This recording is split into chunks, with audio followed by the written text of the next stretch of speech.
Hello and welcome to GPS, everybody. My name is Aditya and I'm joined along with Saidat. And what a wonderful way to begin the week after such a brilliant race in Imola. Uh, I think it's fair to say Italy never disappoints after we're seeing the kind of races it's been giving us for the past few years. We've had Mugello, we've had Imola 2020, we've had Monza as well, and we had Charles Leclerc win in 2019 as well. And clearly, the number of uncertainties which it provides us is quite magnificent. Like who would have thought that you would find Imola wet before the race? So Saidat, why don't you let us know what you think about the race? Yeah, Aditya. I remember last time when we finished the previous episode talking about the Bahrain GP, we were talking about how there was that we couldn't have hoped for a better start to the season, and I think that momentum is literally carried over to this race. Like you said, Italy never fails to entertain us with its races, especially considering what happened in all three races last year. And I think the biggest treat for all of us fans this weekend was the fact that we got a wet race so early in the season. It's not something that we often see given the sort of calendars we've had in the past few years. So to have a wet race in a track like Imola, no less, is definitely the ideal or perhaps the best package we could have hoped for, because it turned out to be a great equalizer for the entire pack, right? We had a bit of everything. We had safety cars, red flags, a lot of chaos, and a lot of good racing action as well on track.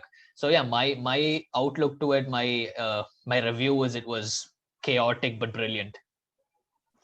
But frankly speaking, even without the rain, it kind of felt like the top four, the top five were kind of matched on that one lap pace. And we were kind of going to expect a race where you would at least see a few battles, even if it wasn't wet. But yeah, I guess the rain just adds into the entertainment factor a little more, and plus it gives you a lot more to work on as teams and drivers as well. What do you think about it in any such way, apart from the rain playing the massive factor? What do you think about performances of teams, individual driver performances? Would you think actually played the best part? Well, considering the points we talked about in the season build up a couple of episodes back, I'd mentioned that Imola may not again be the best reference for pace because despite it actually looking like a really fast track, and don't get me wrong, it definitely is with all of the straights and a lot of acceleration zones out of corners. It's actually a matter of fact very technical track. It's more of a mechanical balance track. So my outlook, my prediction was that Red Bull will have a bit of catching up to do, especially through the medium speed corners, given that they are an aero based team. But I think when we looked at qualifying, the pace was actually very close. If we see qualifying results, Hamilton was on pole. Then we had Sergio Perez, who managed to oust Verstappen out of his standard spot of coming right behind Hamilton, and with Verstappen coming in third. And all of them, I think Verstappen was about 0.08 seconds off Hamilton's pole lap. So that just shows how closely matched the performance of these cars were. And don't forget that qualifying was actually dry. So yeah, in terms of, of course, the rain played a good role in adding a bit of spice to an already well-seasoned race. But qualifying itself was dry. So that was a really good benchmark for relative performance between these cars, especially for a technical track like this. And given how fast some of these corners are in this track, it was no surprise to see a lot of drivers struggling when they hit wet patches during the race. But all in all, yes, brilliant track. Generally, maybe not the ideal track for overtaking, but you definitely need to be a very good ideal driver in order to nail this track.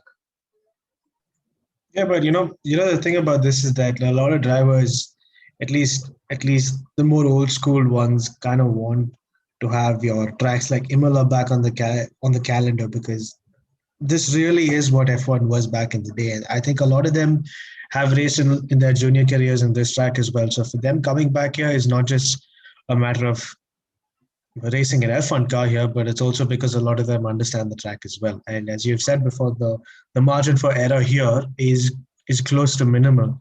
So you put two, you put two wheels off, and then you pay the consequences for it, which we've seen quite frankly in the likes of Russell and Bottas as well.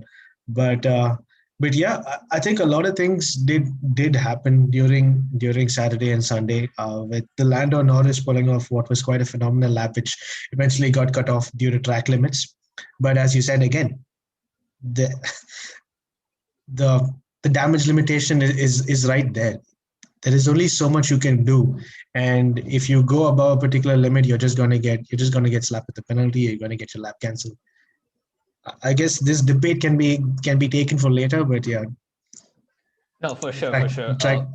It's interesting you mentioned Lando and McLaren's pace, because there was also another team which was right up there, and which was a very pleasant surprise for the fans that have been waiting for the team to perform for a very long time. That was the Ferrari squad, of course. Both Ferrari boys getting 4 and 5, perhaps the best cumulative Ferrari result we've had in at least an entire season of time. And looking at the pace, right? If you see the way the order, I mean, it finished. Lando Norris was about 23.7 seconds behind Verstappen, as in he finished the race 23 seconds after Verstappen. Then you've got Ferrari, both Ferraris coming in 25.5 and 27 seconds. So that just shows that all of them are evenly paced and in at least evenly matched in terms of pace. Unfortunately, Ricardo may have run into a little bit of maybe some few problems during the entire race, which ended up getting him about 51 seconds behind pace by the end of the race. Now, of course, the red flag played a big role in equalizing a lot of these drivers' races. But just looking at these timings, looking at qualifying results, I think apart from just Verstappen and Hamilton, the biggest battle for this year is going to be between Ferrari and McLaren. I guess in some ways you can take that with a pinch of salt. Like, see, it's like I said before. You see this trend of where the teams progress through the season. Initially, you bring a Spec A car, and then you keep developing it through the season as it goes. Like you can see how Red Bull right now have such a good car, and it is doing exactly what they want, along with the likes of Max Verstappen in it. That's not going to probably stay the same, because as the races come by, Mercedes is also going to get stronger, and probably by the end of the season, we might not have the same outcomes at the end of races. And similarly, and I think it's going to be the same with Ferrari and McLaren. Yes, both the teams have made a big jump in terms of performance upgrades. But I think two races are not too indicative of what the pace is. Like because McLaren came into this race with absolutely no expectations, because the last time they were here was just a 2-day weekend. There's literally no amounts of data, and even during free practice this year, cars were just outsetting lap times in FP1, and so this kind of tells you about teams coming in with the lack of expectations. But yeah, I would say that Lando Norris had something a little extra in him or in that car, because I think I heard Daniel Ricciardo say that he wasn't really expecting much that weekend. They were just gonna take whatever they get. But frankly speaking, I think McLaren will be extremely happy with the podium, and Daniel Ricciardo finishing in sixth. But equally satisfactory performance by Ferrari as well. Uh, I think all of them were in a level-headed playing space, if you might say. But yeah, the season is long. This isn't really an indicative track for the fair-fetched performances of any teams, considering one day was wet, one day was dry. Yeah, you could say that it's perhaps not the best reference for performance, but I just feel like it's probably a good time to start looking at these tracks as reasonable indicators of speed, because at least until the first half of the season is over, until we hit summer break, most teams have a stagnated set of performances. I mean, the performance expectations kind of level out, and cars don't tend to really improve in their speed, at least until we get to Spa. Oftentimes, when we get to some point where when we go to the Spanish GP, usually by the end of May, that's when you see some teams starting to bring certain upgrades to the car. Now we're not really sure whether we'll be seeing that this season. I'm quite skeptical that any team is really going to be pushing for massive development, given that they would rather spend their time and money on developing for next season, because that is when a lot of other things are going to change in the dynamics of the car. But yeah, on that note, I'm going a little bit off topic. I just want to talk about one more team which should have been in mid pack, but unfortunately somehow ended up just below average in overall performance, and that is Aston Martin again. Now we've seen in free practice throughout the weekend that they weren't really pushing. We saw a little bit of pace in free practice 3, and qualifying was actually reasonable performance from both Lance Stroll and Sebastian Vettel. However, once again, I feel like Vettel has just missed out a lot on the race. One could say it's because of his own fault of not picking up the pace during the race. But in essence, right, when you look at it, don't you feel Sebastian Vettel was kind of the guinea pig for the entire pack in this race, because he was the first driver to switch to a dry set of tires in a track that was slowly but surely drying up over the course of the race. And what we saw was, as soon as he went out of the pits, he had a slippery time. He was almost 3 or 4 seconds off the pace for one lap. But once the tires picked up the pace, he started putting out fast laps, and that created a huge tumbling effect throughout the pack. So I feel like he actually set a reference for what soft tires could do. Unfortunately, he was the first one to have to do it, and that kind of changed the entire narrative of the race. My point being, yes, Aston Martin's still not up there. They're having some aero problems, balance problems. But I mean, it's good to see teams that are struggling actually take risks and set a benchmark during a track like this. They had nothing to lose, and I think that was a key factor in what happened for the rest of the race. You know, I guess you could say yes and no. Otmar Safner definitely believes the new aero rules are hurting the team, which is quite evident, to be honest. I think he did an interview with Sky where he said that he wants to take it up to league. He wants to talk to the FIA, saying that this has actually hurt the team, and he wants to make changes along with it. Yeah, but apart from that, Aston Martin was really marred with a lot of technical problems even before the race, because I think even before the race started, when Lance Stroll and Sebastian Vettel uh, went to do their cycling lap to go onto the grid, they had a lot of problems with the brakes. There was a brake-by-wire failure. So I think in essence, even when Sebastian Vettel started the race, he started in the pit lane because he had a brake-by-wire failure, wasn't he? And I think a lot of things paid paid. Yeah, I wouldn't say the guinea pig, because yeah, while Sebastian was one of the first guys to get into the pits to change the tires, uh, that entire back of the pack was helped by Pierre Gasly, who started on the full wets. So in essence, you'd have like a gap of 30 seconds between the top 5, 6 guys, and then you have the rest, which is basically trying to balance out whatever work which is cut out of them at the end. But yeah, I mean, as you said, qualifying, there was decent pace in the Aston Martin, but come race day, yeah, Lance Stroll definitely showed a cool and level-headed performance.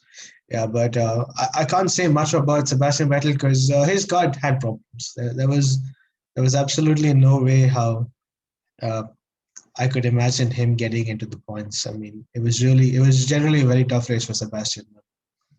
There really isn't much more to add to this. Yeah, Apart from just the fact that Otmar is he's really angry about the fact that the aero rules have definitely hurt Aston Martin more than they thought they would.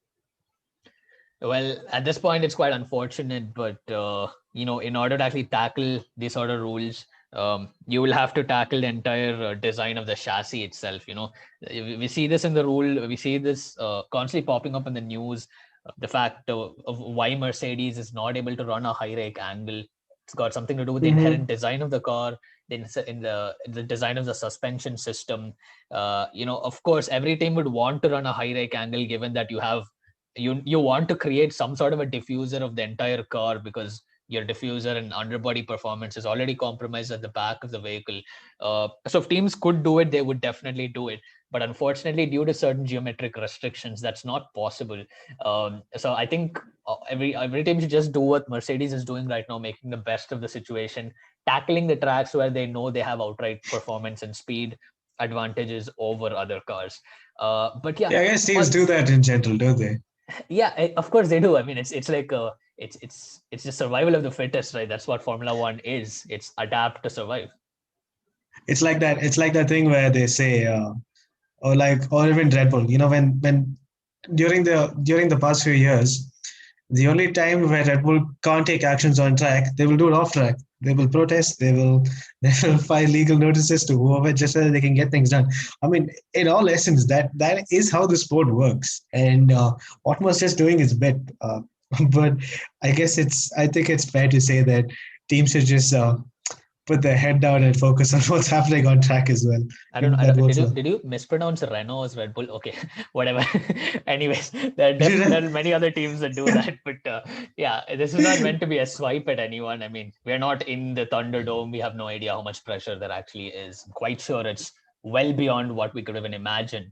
But on that note, let's just talk about one thing, which I'm pretty sure all your audience members who are watching this, you would have heard this 100 times from 100 different sources. The incident that changed the entire tone of the race, that was effectively the biggest neutralizer, the one that reset everything, the most controversial one. And I think this is where you and I, Chaco, we have differing opinions. So I thought it'll be a good idea to have a little bit of a discussion on that. It is the clash between Bottas and Russell. The moment it happened, it was just blaring all over Discord servers, WhatsApp chat groups like Crash K 2.0. This is exactly what's going to happen. Now Hamilton's going to win. The perfect neutralizer for the race. I mean, the amount of garbage that just comes out of F1 community sometimes is just brilliant. But anyway, what do you think about it, Heather? What do you think happened? Firstly, what I feel about the entire F1 community having an opinion on this is that I think people tend to go off their emotion and their the biases towards drivers while analyzing such situations instead of looking at it more technically, more logically. Bottas has been getting a lot of hate over the past few years, and I feel like that's something that's triggering fans to bias this entire event against him. Now, I'm not saying that he's entirely out of fault, but I feel like the blame that Russell should be taking for this is kind of being overlooked by a lot of fans, and that's what I feel we should just analyze as we see in the video.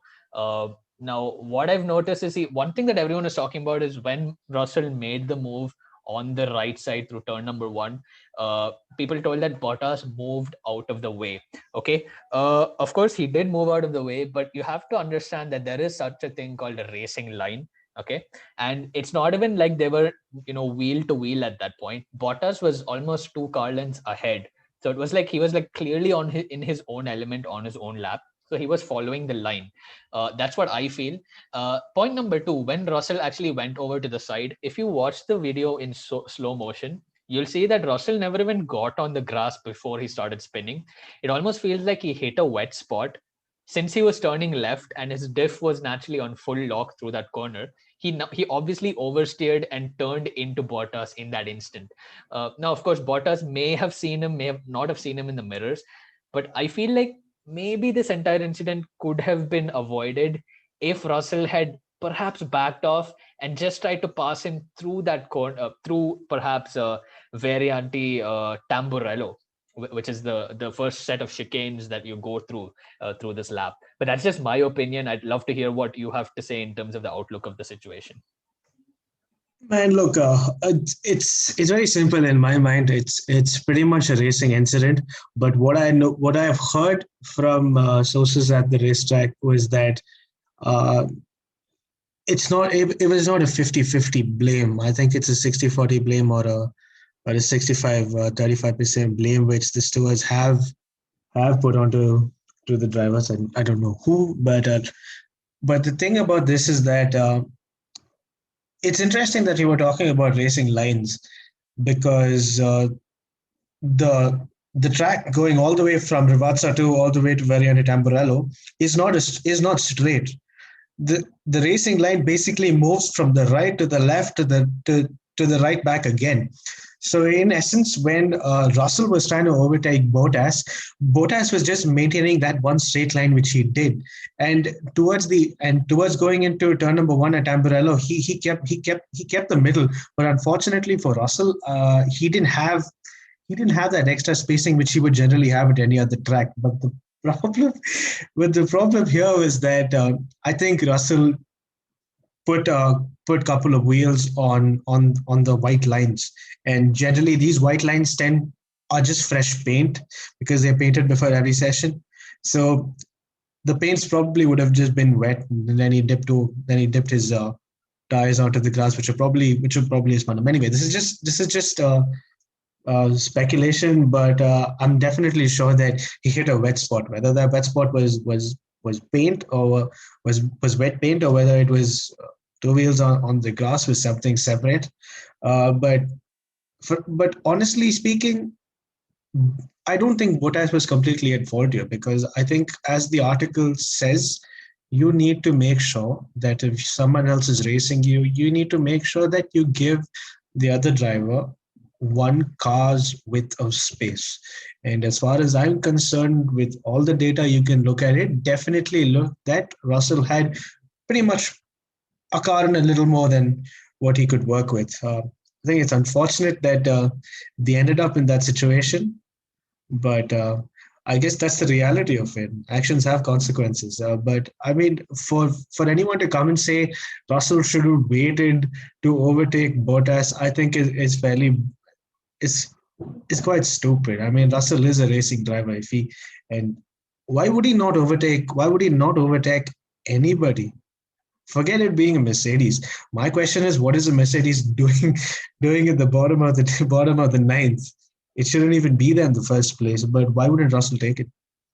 To say that he wouldn't take it and wait for another corner would probably just be telling him, just stay in the Williams, man. It's okay, it's fine. You'll get your chance another time.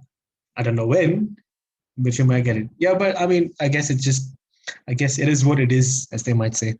Yeah, for sure. I mean, point noted. It is a track where overtaking is scarce. Overtaking opportunities are scarce. So yes, as a racing driver, he should take the gap. I guess what I said in terms of waiting is probably just something we all would think in hindsight.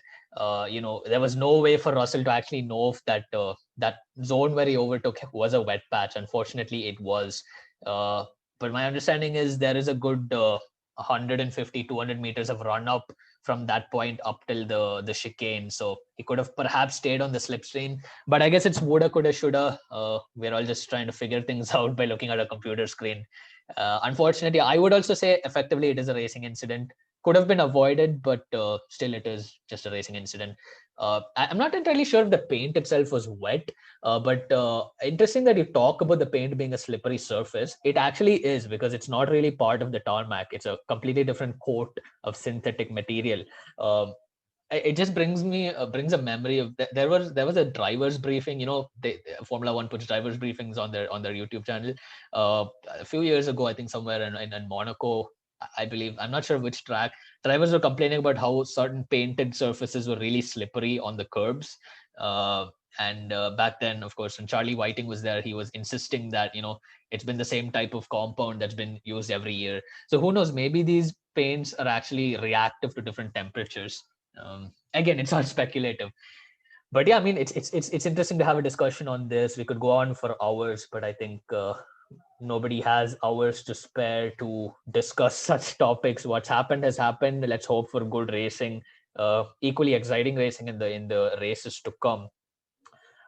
Just something else which I found really interesting, and I think it's something that we may not have noticed specifically. This is one of the only circuits in which your start finish line is not essentially on a pure straight. It's like right after a right hand kink, right, on the circuit. It's like drivers have to stick to the inside pit wall, take a small right hander, and then you cross the finish line.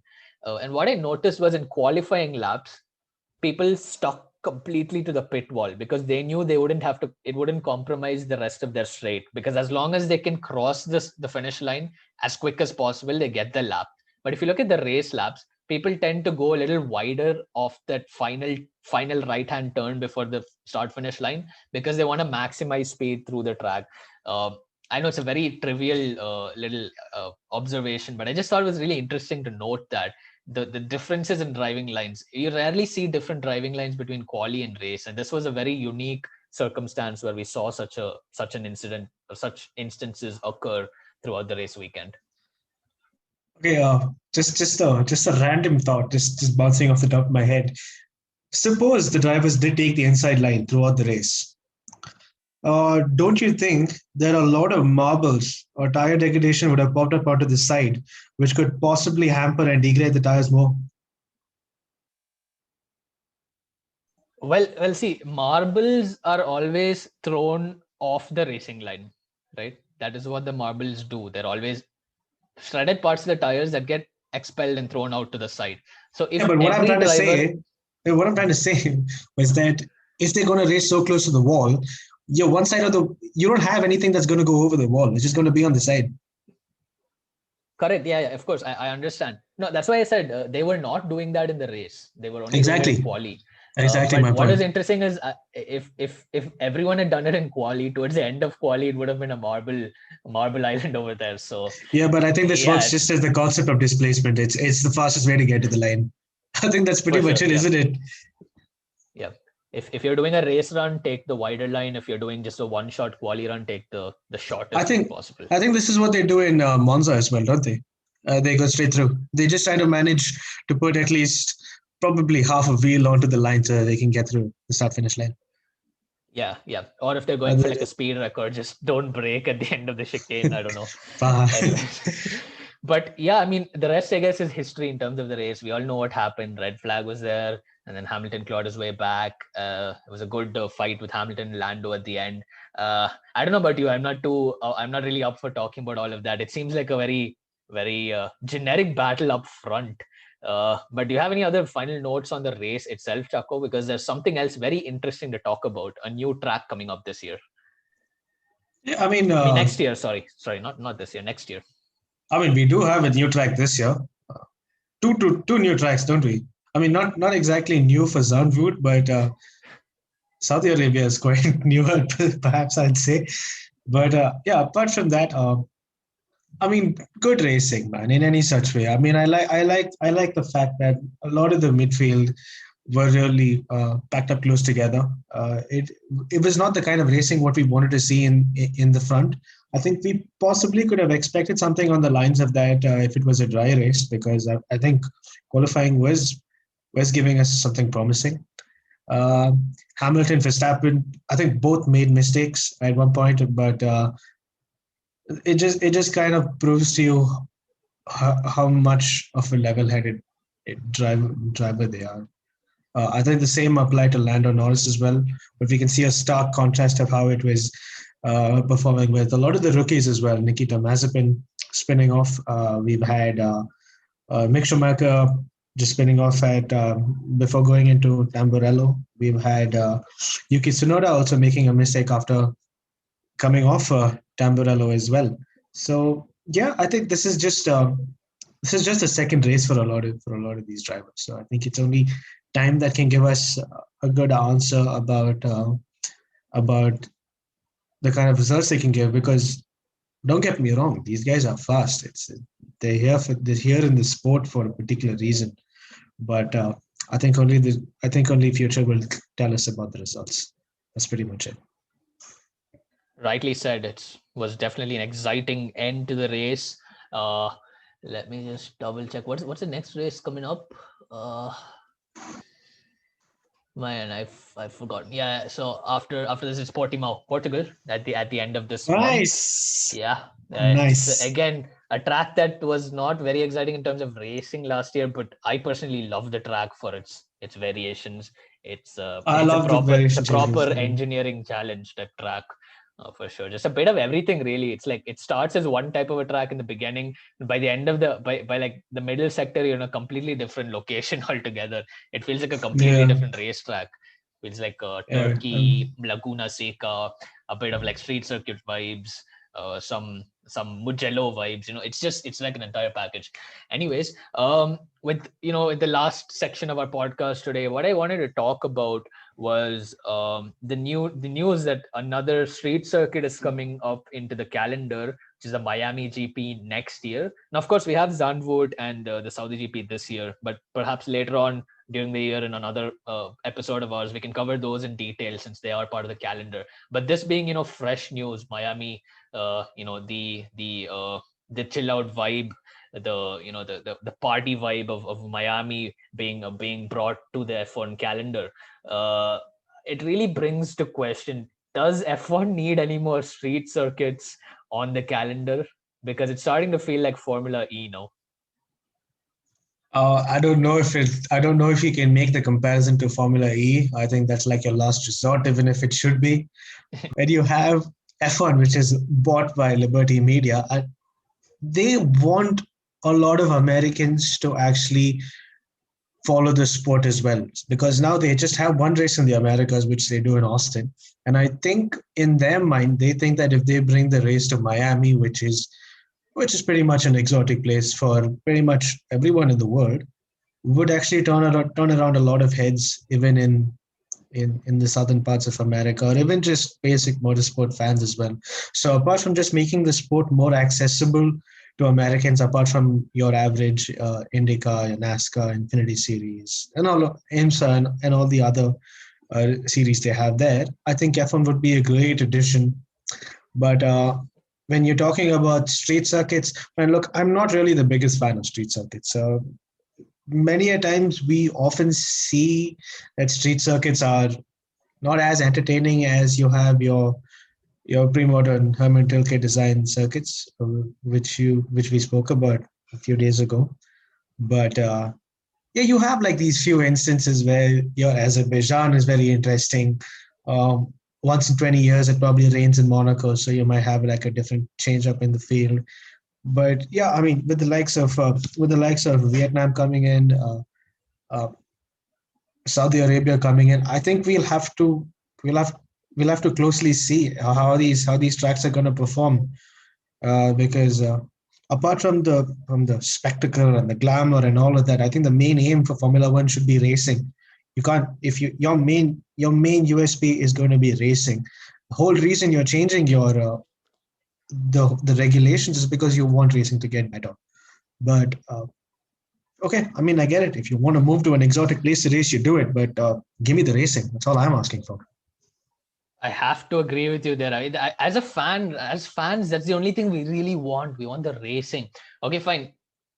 As a company, as an organization, whatever Formula One is doing, of course, the business end of it, they want to churn out revenue. They want to get revenue. It's the whole. Ultimately, it all runs on money, which is fine. Which is all right.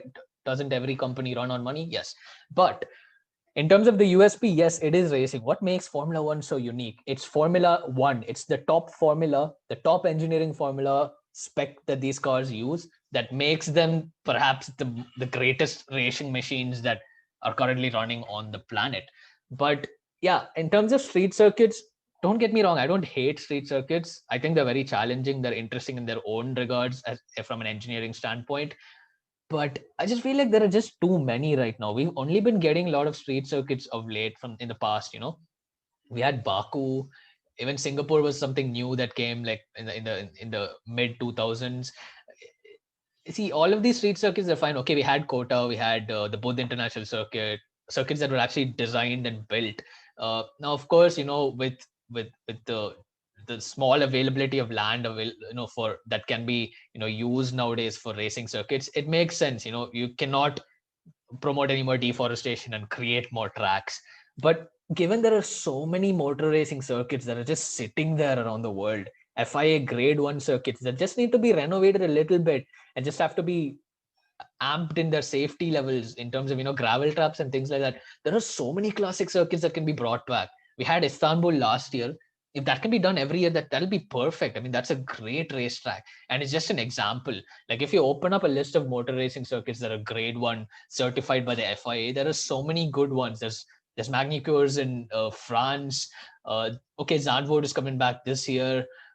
Yeah, Fuji Speedway in Japan. I mean, you just open that list, you can pick out, like, hand pick at least 5 different racetracks that are perfect for racing.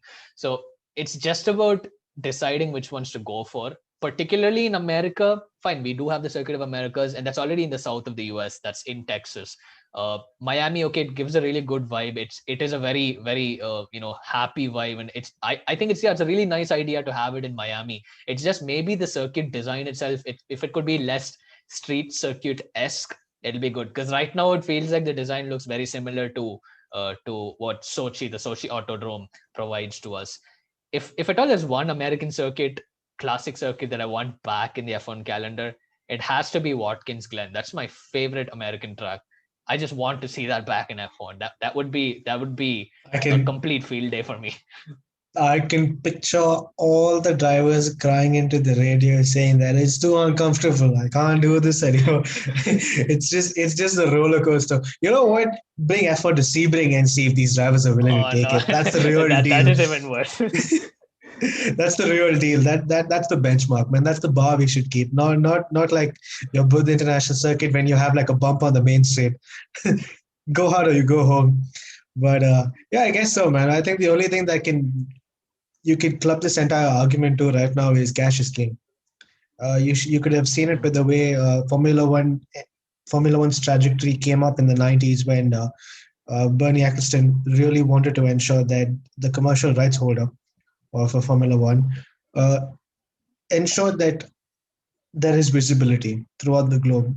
He ensured that the broadcasting was given to a lot of countries, which basically helped a lot of people get involved in the sport as well. And it's kind of similar to how Indians got access to Formula One in the during the early 2000s or like 1998, 1999. Um, but now with the age of technology, with the age of OTT and all sorts of things, I think right now they want money. They're gonna get it in any such way, but they have to do it in a way where in which people look at it not just for the glamour but for the racing. Because right now a lot of people are in love with the sport because of the racing which was aforementioned. Like if you had asked someone probably like in the mid 2000s, they'd be like, F1 is so glamorous, it's so euphoric, it's such a spectacle, it's this, it's that, and all of that. And occasionally you would see like, yeah, there was good racing, there was gearbox racing back to back and all that sort of stuff. But I think a lot of it has moved past that, past the glamour, and I think a lot of fans genuinely want the racing. And I think it hit hard when they decided to shift to the V6 turbo hybrid era when the fans were just taken back with just the noise. I mean, I don't really have a big problem with it anymore, but let's see what 2022 has to bring. I'm looking forward to it. Yeah, 2022 is still a long way away, but there's good stuff planned out by the looks of it. But right now we're in April 2021. Another 2 weeks, there's nothing going on in Formula One. But there are a lot of other things coming up in this week. We've got an IndyCar race on 25th. We got a Formula E race coming up this weekend as well. NASCAR is happening every week. Maybe we can talk a little bit about that. And of course, on the weekend when we have the Portuguese GP in F1, we also have Spa for WEC, the endurance race at Spa. So that's going to be a very exciting week to talk about things. We'll start doing a build up for both of these events next week, and also next week we'll try to cover what happens this weekend in racing. We know we've told you that we're going to cover stuff apart from Formula One, and we're definitely going to do that in due course of time. It feels like this coming week is a good time to do that, given how many different racing events are happening. And I'm really excited now. We were talking about how things were starting really slow in January. It was just the Rolex 24, and there was a big gap in February in racing. But right now things are definitely picking up. We are getting hardcore into the motorsport. The density of events in these motorsport categories happening, across the world in the motorsport calendar. So yeah, I'm really looking forward to it. Anything from your end, I'm Chaco? looking forward to NASCAR. I mean, not NASCAR, IndyCar this week in St. Petersburg. I watched the race at Alabama last week. Very exciting. I mean, it's not like your classic F1 circuit and all that with like your huge runoff areas and whatnot. Just racing, proper racing. I like that. And it did give out a good vibe. Cars look very pretty as well. Yeah, for sure. I think Alabama's this weekend, right? It's Talladega Classic Super Speedway. There are two major super speedways in NASCAR. It's Talladega and Daytona. And These are called Daytona. restrictor plate tracks. And when we talk about that NASCAR race, which hopefully we can do very soon, we'll talk a little bit about what these restrictor plate tracks are and what's so significant about these specific super speedways compared to all the other standard ovals and tri-ovals that we have on the calendar. But yeah, on that note, a lot of racing yet to come. F1 is off to an amazing start this year. Let's hope the racing momentum carries forth throughout this year. On that note, that's all from my end. This is Saidat signing off. Chaco, any last words? Ciao ragazzi. Right on. Ciao ragazzi.